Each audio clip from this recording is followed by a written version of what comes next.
You ever walk into a big-name museum, stare at the Egyptian galleries and think, where's the real story?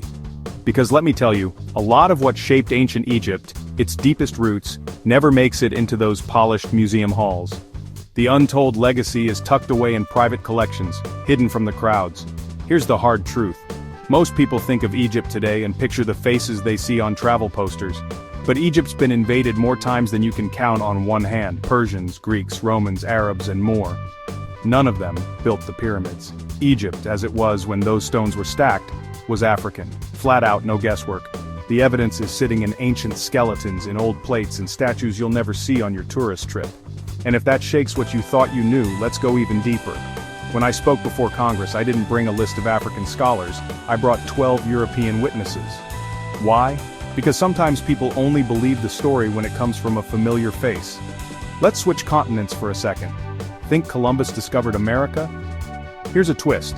Columbus himself wrote in his journal that Native Americans in Haiti told him about black-skinned people arriving from the south and southeast, trading gold-tipped spears. He didn't just write it down, he sent those spears back to Spain, where experts found they were identical in composition to spears made in Guinea, West Africa. Same mix of gold, silver, and copper. Not similar, identical. And it wasn't just the weapons. The words used for gold were the same in both places. Think about that. Language and metallurgy matching across an ocean. Coincidence? That's a stretch too far. Even Columbus's own son wrote that his father saw Negroes north of Honduras. Vasco Núñez de Balboa, another famous explorer, recorded seeing two tall black men among Native Americans in Panama in 1513. His men were stunned. No one had brought Africans there yet. European chroniclers used the word Ethiopian for dark-skinned people, not just from today's Ethiopia, but as a term for all Africans. Again and again, explorers kept finding people from Africa already in the Americas, centuries before the ships of Spain or Portugal.